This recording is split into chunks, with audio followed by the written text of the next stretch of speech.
Баршаңызға сәлем, сіздермен Ақнұр. Бүгін сіздерге бір апта күткен салатым, яғни чимчи салатым дайын болды. Соның рецептімен сіздермен бөліспекшімін. Видеомды соңына дейін қараңыздар.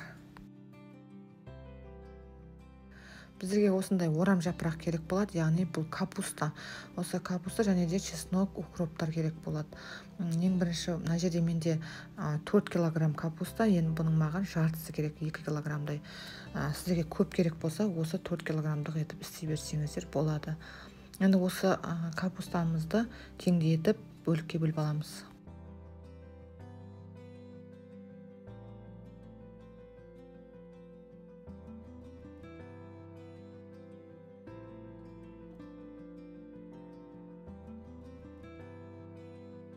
Ортасынан бөліп алғаннан кейін ең астында қатысын алып тастаймыз, және де керек емес жерлерін алып, бөлінген капустамызды тағы да 2 бөлікке бөліп аламыз. Мына жерде менде қайнаған су, оны қайнаған сумен алдын ала қайнатып, мұздатып қойғанмын. Енді оның үстіне тұзымызды салып, жақсылап ерітеміз.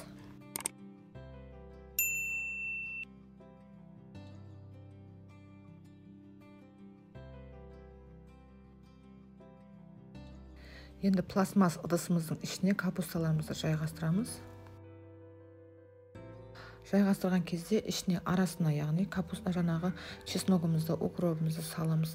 Капустаны жайғастырған кезде нағыздап үстінен басып тұрып салыңыздар.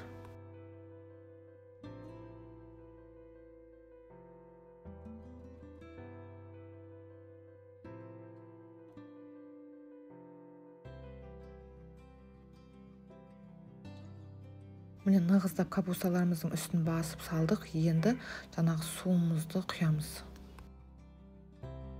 Бүкіл үстіне суды құйып, үстін қатты бірдеңемен басып қоямыз. Суық салқын жерге қойсаңыздар өте жақсы болады. Міне суымызды құйдық. Бүкілін енді үстінен қатты тарелкамен басып, үстінен ауыр бір нәрсемен басып қоясыздар. Енді осы капустамызды 5 күн салқын жерде қойып қоямыз.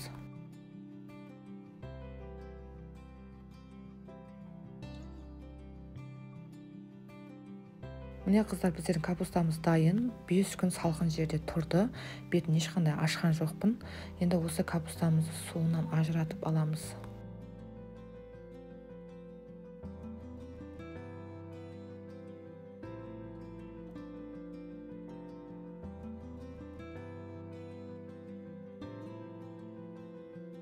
Ішіндегі укроптар керек емес, біздерге енді только осы капустамызды албасақ болды.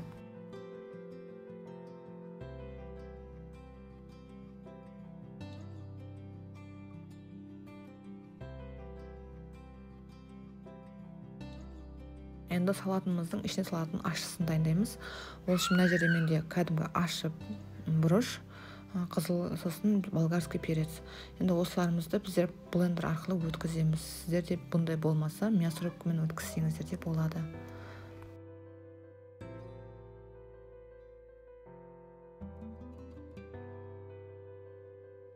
Міне ащымыз дайын болды. Қыздар көріп тұрғандарыңыздай, арасына чесногымызды да саламыз. Бүкілін бірге өткіздік. Енді осы массамызға біздер 2 ас қасық тұз саламыз, және де 1 ас қасық қант саламыз. Жақсылап араластырамыз.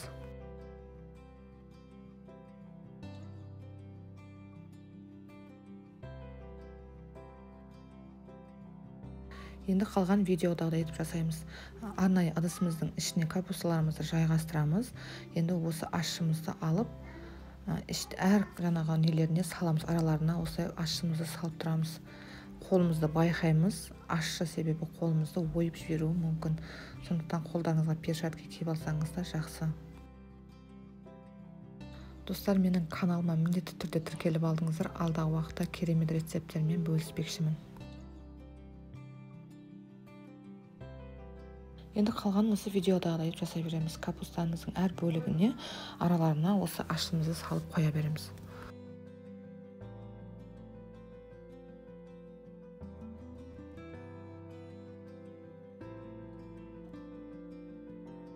Салатымыз дайын болып қалды. Енді капустамыздан ажыратылып шыққан суды төкпей, енді осының үстіне құйып жібереміз.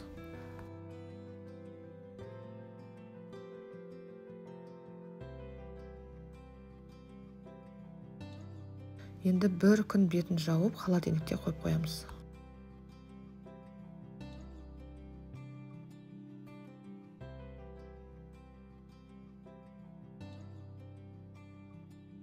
Міне қыздар, салатымыз дайын. Менде холодильникте бір күн тұрды. Өте керемет болып шықты. Суық күнде жесеңіздер де, ыстық тағамдармен жесеңіздер де, палаумен жесеңіздер де өте керемет. Дүкендікінен де асып түсті. Сондықтан осы рецепт бойынша міндетті түрде жасап көріңіздер.